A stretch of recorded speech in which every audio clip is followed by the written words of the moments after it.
امام علی علیہ السلام کی خدمت میں ایک شخص حاضر ہوا اور کہنے لگا، یا علی، ایسا کون سا وقت ہے جب انسان دعا مانگے اور وہ دعا رد نہ ہو؟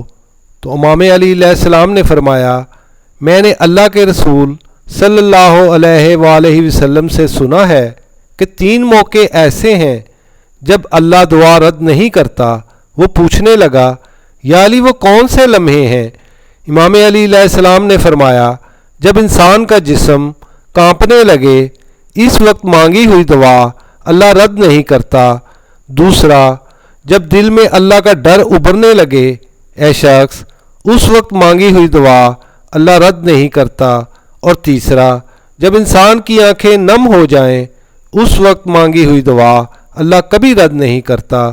یاد رکھنا، ان تینوں حالتوں میں انسان کائنات کی جو چیز مانگے وہ اسے ملنے لگتی ہے، چاہے وہ صفا و مروہ جتنا سونا ہی کیوں نہ ہو۔ اس کے علاوہ ان مخصوص اوقات میں بھی دعا کبھی رد نہیں ہوتی۔